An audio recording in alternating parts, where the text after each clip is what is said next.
Buenos días, ¿cómo están? Pues bien, vamos a tratar de hacer una breve explicación sobre el derecho administrativo y principalmente sobre la Ley Federal de Responsabilidades Administrativas de los Servidores Públicos. Este video lo hago más que nada para mis exalumnos de la maestría en Administración Pública Municipal del Instituto del Valle de Apatzingán, que hace cerca de un año trabajaba con ellos allí en el instituto, pero que hoy pues ya laboro en lo que es la Universidad Contemporánea de las Américas, en donde me encuentro actualmente ahorita aquí en uno de los cubículos que me prestaron y donde estoy trabajando dando clases respecto a leyes y administración. Bien, y pues ellos tenían la inquietud sobre este tema, porque no les había quedado algunos temas muy bien claros, ¿no? Entonces, pues primero que nada voy a tratar de explicar lo que es el derecho administrativo y después hacerles un esbozo sobre la Ley Federal de Responsabilidades Administrativas de los Servidores Públicos.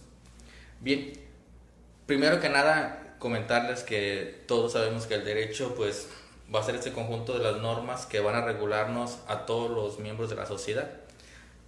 Algunas personas van a considerar que a lo mejor las normas no son justas o no cumplen con su objetivo, pero ahí están y tenemos que respetarlas. Entonces está la Constitución como nuestra norma suprema, y después se desprenden leyes federales y después leyes reglamentarias, reglamentos, etcétera. Entonces tenemos que conceptualizar, primero tenemos esta Constitución arriba, por encima de todas, junto con los tratados internacionales. Pero, y hay un código penal, código civil, código de comercio, etcétera. Pero ¿qué pasa cuando nos referimos al gobierno? Pues bien, cuando nos referimos al gobierno, que su nombre correcto sería administración pública, pues también cuenta con unas normas o reglas, leyes que los regulan. Y el derecho administrativo, pues podemos definirlo de esta manera, como el conjunto de normas jurídicas que van a regular el actuar del gobierno y también van a regular las relaciones que hay entre el gobierno con nuestros gobernados, es decir, el pueblo con el gobierno. Estas relaciones, pero también van a regular las relaciones que hay entre los mismos órganos de gobierno. Recordemos, por ejemplo, que el gobierno federal pues, se compone de secretarías de Estado, Hacienda, Zagarpa, Semarnat, digamos, Economía, Relaciones Exteriores. Entonces son dependencias, son secretarías de Estado y también hay relaciones entre ellas, coordinaciones, que también el derecho administrativo lo va a regular. Bien, entonces el derecho administrativo entonces va a ser esto, conjunto de normas jurídicas que van a regular las relaciones del gobierno con los gobernados y también las relaciones que hay entre los órganos del gobierno, que también pueden ser después entre órganos de diferentes niveles. Recordemos que en nuestro país pues hay un gobierno federal, un gobierno del estado y un gobierno municipal. Bien, como les decía al principio, tenemos que definir qué es gobierno, vamos a conceptualizarlo como administración pública. Así como hay una administración pública federal, hay una administración pública estatal y hay una administración pública municipal. Cada una de estas administraciones, o lo que mucha gente conoce coloquialmente como gobierno federal, estatal y municipal, cada administración tiene su propia ley que los va a regular. Por ejemplo, la administración pública federal o el gobierno federal se regula por la Ley Orgánica de la Administración Pública Federal. El gobierno del estado por la Ley Orgánica de la Administración Pública del Estado de Michoacán de Ocampo. Y el gobierno municipal o Administración Pública Municipal se va a regular por la Ley Orgánica Municipal. En estas tres leyes, en diferentes niveles, principalmente lo que se establece son las facultades, obligaciones y atribuciones que tienen cada una de estas administraciones. Recordemos que a nivel federal son secretarías de Estado, o sea, el gobierno, el presidente, presidencia de la República, Hacienda, Zagarpa, Semarnat. Y a nivel estatal se le llama, son dependencias estatales, no son secretarios. Recordemos, por ejemplo, que está CEDRU, que es Secretaría de Desarrollo Rural, está CEDEPLO, perdón, coordinación, desarrollo de planeación. Está, por ejemplo, SEDATU, desarrollo de medio ambiente y algo así, territorio urbano. Tiene nombres medios complicados, muchísimas definiciones, pero son del gobierno del estado. Y a nivel municipal, pues está el secretario del ayuntamiento, tesorería municipal, oficial mayor, obras públicas, son dependencias. Pues bien, entonces cada uno de estos niveles de gobierno cuentan con su propia ley que los va a regular. ¿Qué va a regular? Su actuar. ¿Qué pueden hacer? Y algo muy interesante que tiene el derecho administrativo respecto con el derecho en general es que recordemos que en el derecho en general tenemos unos principios de derecho que nos dicen a todos: lo que no está prohibido está permitido. Eso nos han inculcado en la carrera y le decimos a la gente, ¿no? Mientras no esté prohibido, tú lo puedes hacer. Si no está dentro de como una conducta delictiva, no pasa nada, tú hazlo mientras no esté prohibido. Pero en lo que se refiere al gobierno o a la administración pública es diferente. Acá cambia ese principio y a nivel administrativo es: solamente puedes hacer lo que la ley te dicta. Es decir, no puedes hacer más de lo que la ley te dicta. Entonces no podemos, el gobierno no puede actuar más de lo que la ley le está estableciendo. Entonces eso también hay que dejarlo muy bien claro. Por ejemplo, el gobierno municipal, dice la ley orgánica municipal, que tiene que presentar un informe de gobierno el segundo domingo de diciembre, por ejemplo, así lo mencionaba anteriormente. Entonces ahí la ley lo dice, el segundo domingo de diciembre. Entonces él no lo puede hacer en septiembre, no lo puede hacer en octubre, tiene que hacerlo el segundo domingo de diciembre, porque la ley así lo indica. Él pudiera decir al presidente: pero no está prohibido que lo haga yo en septiembre, en octubre. No, pero para ti no aplica ese principio, que lo que no está prohibido está permitido. Tú lo que tienes que hacer como gobierno es acatar lo que la ley indica. Y si la ley te dice: tu informe lo va a presentar el segundo domingo de diciembre, lo tienes que hacer el segundo domingo de diciembre. Dejando esa cuestión muy clara, ahora sí vamos a pasar a lo que la ley federal de responsabilidades administrativas de los servidores públicos. Ojo, la ley orgánica de la administración pública dicta las atribuciones que tienen los órganos de gobierno, decía yo, Hacienda, Zagarpa, Semarnat, etc. Pero otra cosa es el actual del servidor público, es decir, el que es el titular de esos órganos del Estado. Es decir, una cosa es la facultad que tiene Secretaría de Hacienda o Secretaría de Gobernación, y otra distinta, las atribuciones que tiene, por ejemplo, el licenciado Osorio Chong como secretario de Gobernación. Él tiene ciertas atribuciones como titular de la Secretaría de Gobernación, pero a su vez también tiene que acatar ciertas normas que dicta la Ley Federal de Responsabilidades Administrativas de los Servidores Públicos. Primero tendríamos que definir algo: ¿quiénes son los servidores públicos? Y los servidores públicos están mencionados en el artículo 108 de la Constitución. Es un artículo amplio que maneja muchísimos figuras, pero digamos que vamos a enfocarnos lo que son los del gobierno federal, estatal, municipal, los del Poder Judicial, los del Congreso de la Unión, los del INE, los de la Comisión Nacional de Derechos Humanos, los de la Auditoría Superior de Michoacán, etc. También incorpora lo que son los de Pemex, la Comisión Federal de Electricidad. Pero esta ley federal de responsabilidades administrativas dice que los servidores públicos van a ser los mencionados en el artículo 108, pero también deja ahí una parte muy importante: y todas aquellas personas o funcionarios que manejen o apliquen recursos públicos federales. Entonces, eso indica que cualquier persona que tiene a su cargo recursos, ya sean financieros, materiales, él es un servidor público. Eso dice la ley en su artículo 2.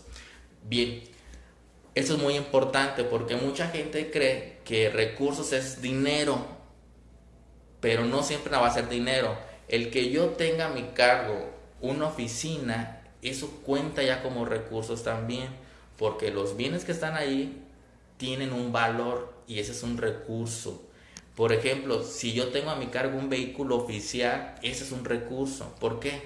Porque ese vehículo está ocupando gasolina y esa gasolina viene del recurso público. Entonces, al momento que yo me estoy subiendo a un vehículo oficial, pues ya estoy haciendo uso de recursos públicos. Y ahorita voy a entrar a lo que mucha gente conoce y ha visto aquí en Apatzingán principalmente, que es funcionarios municipales que fuera de las horas laborales todavía usan los vehículos oficiales.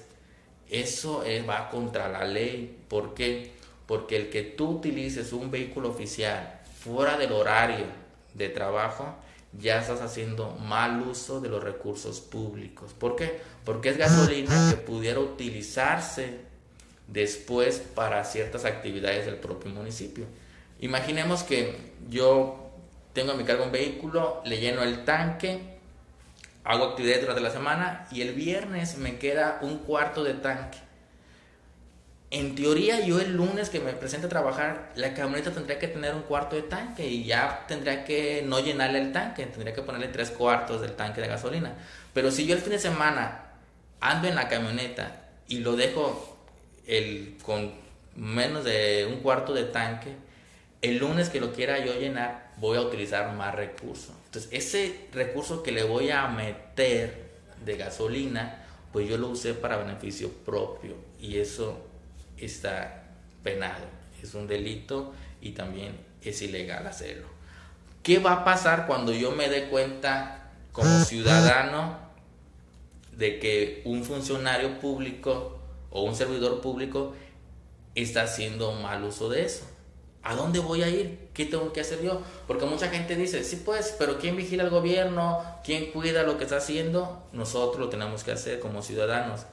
Pero ¿quién va a llevar a cabo la investigación? ¿Tengo que ir a la Procuraduría? ¿Tengo que denunciarlo?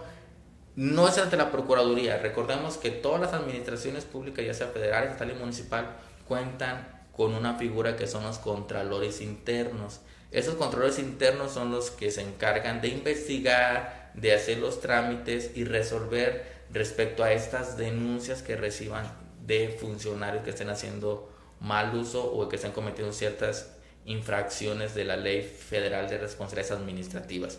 Entonces, dejar muy bien claro, cuando yo sepa de algún acontecimiento, de algún hecho que considero que es ilegal o contravenga lo que dice la ley, tengo que ir y presentar la denuncia con pruebas ante el Contralor Interno. Aquí en Apatzingán hay un Contralor Municipal, sería con él. A él tendríamos que llevarle la denuncia o hacerle el conocimiento de tal situación de cierto funcionario municipal. A nivel estatal hay una Contraloría del Estado y a nivel federal pues es la Secretaría de la Función Pública. Bien, ahora, los funcionarios públicos tienen ciertas obligaciones que tienen que cumplir por el simple hecho de ser funcionarios, pero su actuar tiene que estar apegado a ciertos principios que la misma ley dice. Entonces, todo funcionario público tiene que actuar apegado a los principios de legalidad, honradez, lealtad, imparcialidad y eficiencia. Eso lo señala el artículo 7 de la Ley Federal de Responsabilidades Administrativas. Todo funcionario público tiene que actuar apegado a esos principios. Pero para que se pueda apegar a esos principios, lo que tienen que hacer es revisar lo que dice la ley sobre las obligaciones que tienen los funcionarios respecto a su actuar. Y la ley en su artículo 8 de esta Ley Federal de Responsabilidades Administrativas de los Servidores Públicos señala cuáles son las obligaciones que tienen que cumplir o las obligaciones que tienen que llevar a cabo dentro de su encargo.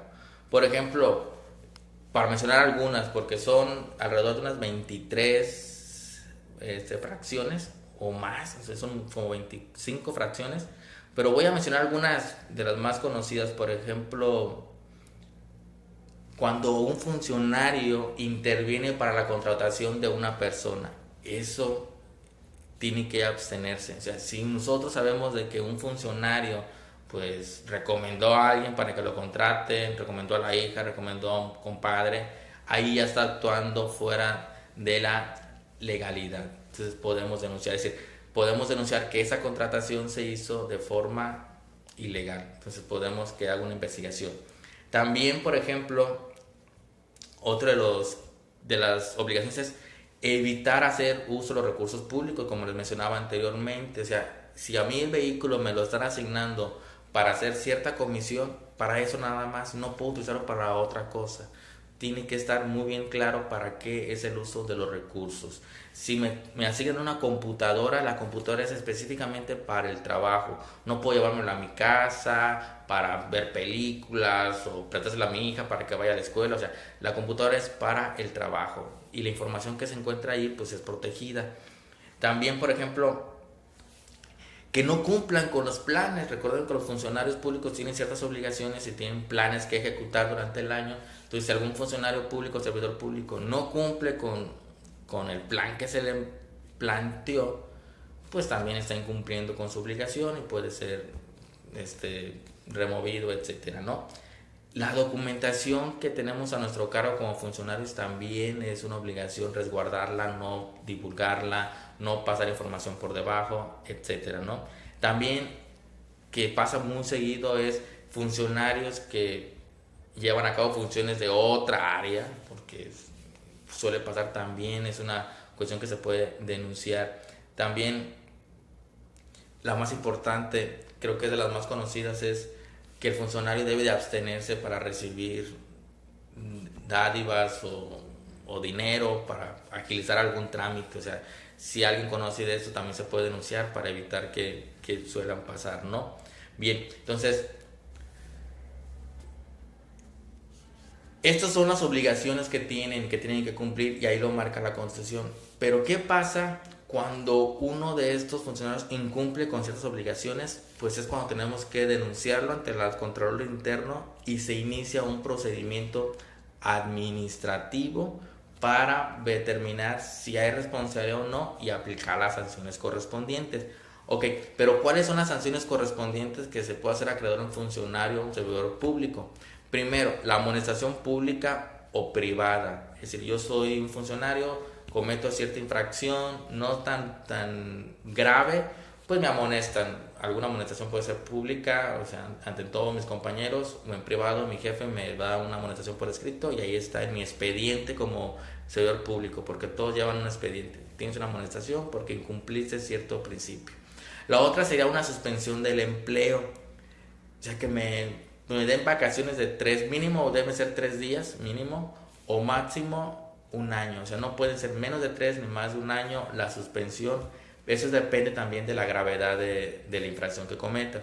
La otra sería la destitución del empleo o del puesto. Ahí es que me corran, pues que me corran del puesto. La otra es suspensión. Sigo estando dentro de la administración, pero estoy suspendido. La tercera es me destituyen, me corren del trabajo por la infracción que cometí. La otra es la sanción económica. También puedo ser sancionado yo, pagar multas por la acción que realicé. Si hubo un daño en perjuicio o un beneficio, tengo que pagar una multa o sanción económica. Y la otra y la última es la inhabilitación temporal para desempeñar empleos. Una cosa es que me corran del puesto y me pueda contratar yo en otra área del gobierno. Eso no pasa nada, nomás fui destituido. Pero si yo soy inhabilitado por un año, 2, 3, 4, 5 años, es decir, que si a mí me inhabilitan, yo no puedo trabajar en ninguna área del gobierno durante esos 3 o 4 o 5 años. Estoy inhabilitado por completo. Entonces, esas son las sanciones a los que se hacen acreedores a aquellos servidores públicos que incurran en las obligaciones que marca la propia ley. Ahora, para imponer las sanciones, ¿cómo se van a determinar? Primero, la gravedad de la responsabilidad. ¿Qué tan grave fue la acción que cometió? Eso se toma en cuenta. La otra sería las circunstancias socioeconómicas del servidor público. O sea, ahí está medio ambiguo. O sea, si tienes mucho dinero, poco dinero, vamos a ver por qué lo hiciste. A lo mejor pediste dinero porque ocupabas, no sé, algún tratamiento para tu esposa, para tus hijos. O sea, como que consideran y toman eso para ver por qué actuaste de esa manera. Tercer, el nivel jerárquico. O sea, si eres jefe, eres titular, eres subsecretario, segundo al mando, etcétera, o si eres un empleado de primer nivel. Entonces también consideran ese tipo de niveles jerárquicos para la aplicación de la sanción. Y la otra son la reincidencia, o sea, si ya han sido 3 o 4 veces que has cometido la misma infracción, pues también ya te ponen una sanción más severa para que ya no incurras. Y por último, el monto del beneficio, es decir, si yo desvié recursos, si yo me hice de dinero, eso también va a determinar qué tipo de sanción es. Por ejemplo, cuando una sanción económica fue por dinero, la infracción que me robé o distribuí dinero para otras cosas que no era para lo que estaba determinado, entonces la sanción económica va a ser hasta 2/3 partes de lo que yo según desvíe. ¿Ok? Ahora, muchos me preguntan, sí pues, pero si yo voy y presento la denuncia y no hace nada, ok, si el contralor, el que recibe la denuncia, no actúa, también él, recordemos que es un funcionario, un servidor público, entonces también se puede él hacer acreedores a las sanciones por no cumplir con su trabajo, porque unas obligaciones es cumplir con tu encargo, y si el contralor su encargo es investigar a los funcionarios, y si no lo está haciendo, entonces está incumpliendo y por lo tanto también puede serse acreedor a sanciones administrativas. Ok, ¿cómo se lleva a cabo este procedimiento administrativo? Dice, primero es una citación, te citan para que tú te presentes. Ejemplo, si yo soy un funcionario público y me denuncian porque desvié recursos, entonces a mí el contralor, al momento de recibir la denuncia, me cita a una audiencia inicial donde yo tengo que explicar, me explican de qué me están acusando, etcétera. Y después de la audiencia, yo tengo 5 días para presentar pruebas que a mí me beneficien de que no fue o no cometí la infracción que me están denunciando. Entonces tengo 5 días para presentar pruebas. Después de que se desahogan las pruebas, el contralor o el órgano que se encarga de la resolución tiene 45 días para resolver si soy responsable o no y la sanción correspondiente.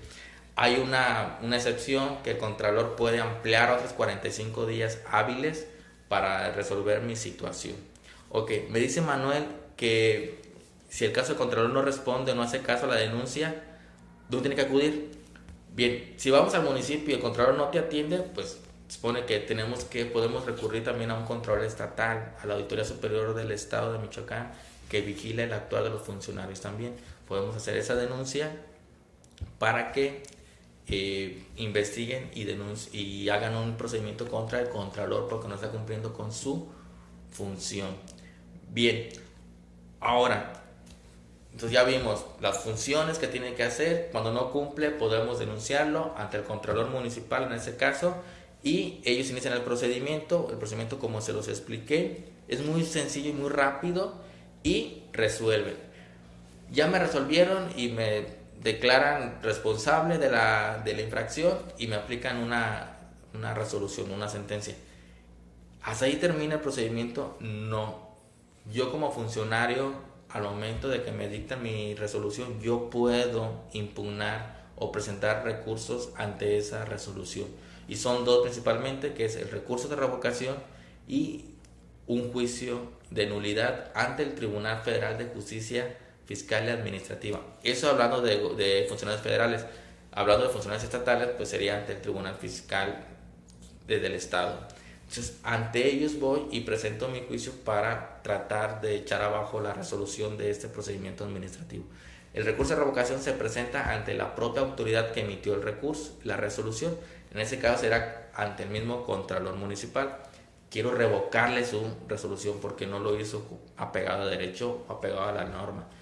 Y si no, me puedo ir ante el tribunal para presentar mi juicio de nulidad porque quiero anular esa resolución, porque es un acto administrativo y los actos administrativos se pueden anular a través del juicio de nulidad ante el Tribunal Fiscal Administrativo.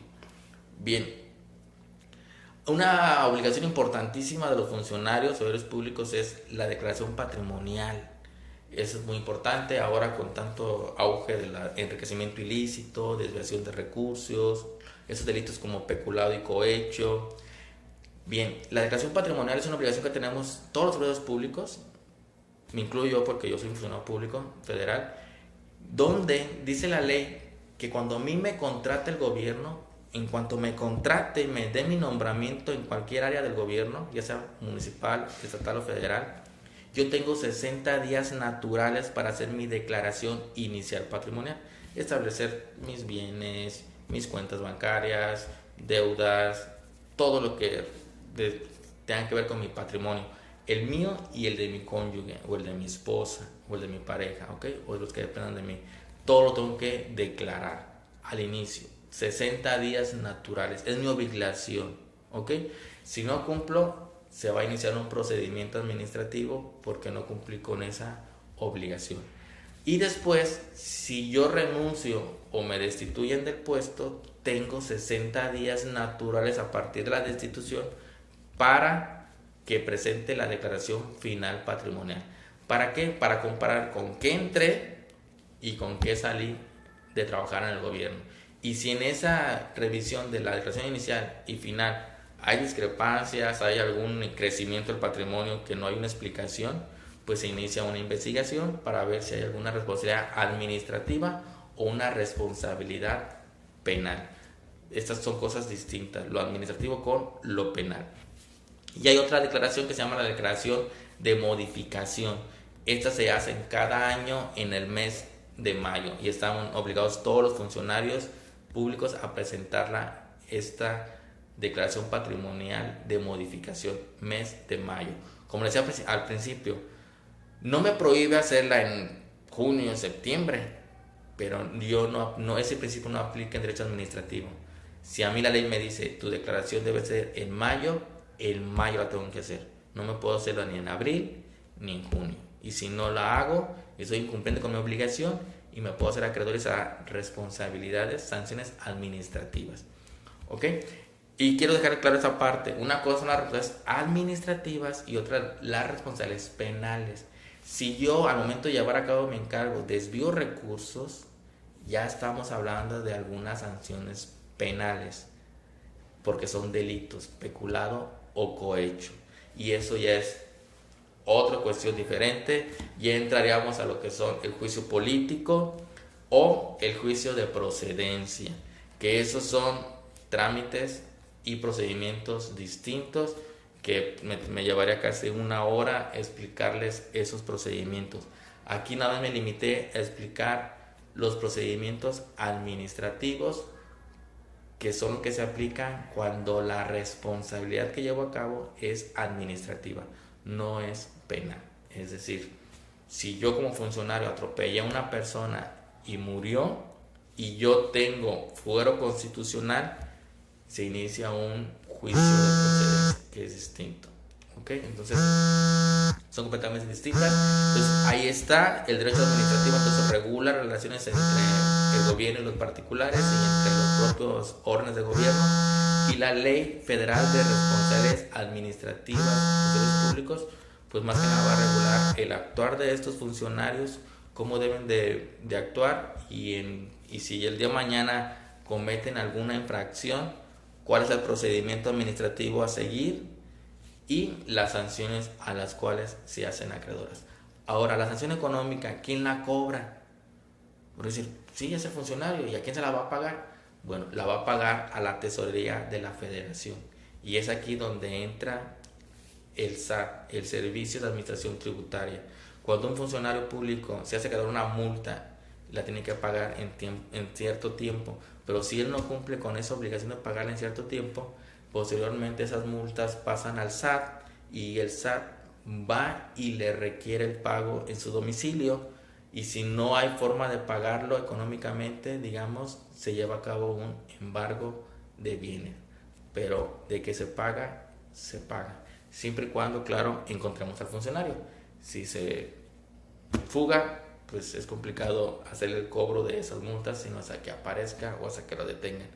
Pero sí podemos embargársele bienes como bienes inmuebles, casas, terrenos, y el gobierno cobrárselos, rematarlos y cobrar la multa a la cual se hizo acreedor el funcionario público o servidor público.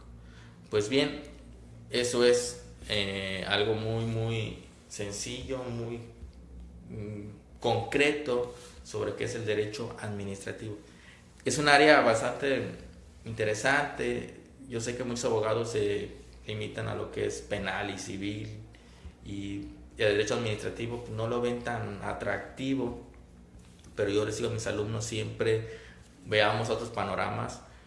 A mí realmente me agrada muchísimo, me interesa, me apasiona mucho lo que es el derecho administrativo y lo que es el derecho fiscal. ¿Por qué? Porque es donde me he desenvuelto durante muchísimo tiempo y conozco mucho sobre el gobierno. Me gusta saber mucho sobre el actuar del gobierno, cómo debe de comportarse, y decirles a la gente que sí hay forma de vigilar al gobierno. Es cuestión nada más que nos metamos a investigar, preguntemos formas, etcétera. Pero de que se puede cuidar al gobierno, se puede cuidar. La ley ahí está, y se puede sancionar a los funcionarios, también se pueden sancionar a los funcionarios. Entonces, pues, me da muchísimo gusto que me hayan seguido en el video. Los invito a que lo compartan para que la mayor cantidad de gente conozca estas cuestiones, y si conoce de algún funcionario que no esté cumpliendo con su labor como es, pues que los denuncien. Yo los invito a que los denuncien, porque es la única forma para combatir la corrupción. Porque mientras no se denuncien, pues el país va a seguir estando sumido en lo que es la corrupción. Y no abonar a esta cultura de la corrupción. Si voy a hacer un trámite al gobierno y me piden dinero para agilizarlo, pues no otorgarlo, ¿no? Mejor exigirle que haga su chamba. O sea, no te tengo que dar dinero para que hagas tu trabajo, es tu obligación. Y si me estás pidiendo dinero, entonces te voy a denunciar para que ya no lo hagas. Entonces, pero muy fácil para el mismo ciudadano es: mejor doy el dinero para que me agilice el trámite. Entonces estamos abonando también a esa corrupción. Si te llegan a parar porque te pases un alto, pues para empezar, no te pases el alto porque estás violando una norma. Si te lo pasas, pues acepta la infracción. ¿Vas a pagar más? Sí, pero se va a ir al gobierno y el gobierno después lo va a regresar en presupuesto. Pero si lo das al funcionario, al oficial de tránsito, pues se va a quedar con él y vas a seguir alimentando esa cultura de la corrupción. Entonces, si queremos que las cosas cambien, tenemos que empezar por nosotros, apegarnos a lo que dice la ley y inculcar a las generaciones que vienen, evitar la corrupción, pero exigiendo lo que nos corresponde por derecho, que es que me atiendas como funcionario y te apegues a lo que la ley dice. Y si me pides dinero, entonces tú estás actuando mal. Pues bien, pues me dio muchísimo gusto que me acompañen. Espero les haya gustado el video y me gustaría que comentaran qué les pareció el video. Si tienen alguna duda, pues lo responderé y lo compartan. Entonces, estamos en contacto. Para mis exalumnos que me ha tocado dar las clases desde leyes, ya saben que estoy para echarle la mano. Esto lo hago iniciativa propia, lo hago gratis porque me gusta, y siempre voy a estar apoyando a mis exalumnos para que sean mejores estudiantes, sean mejores profesionistas, y si está en mis manos, pues saben que los voy a poder ayudar. Entonces, pues les mando un saludo a todos y espero les haya gustado, y no se les olvide compartir el video y visitar mi página de videos también en YouTube para que vean más videos de estos. Nos vemos.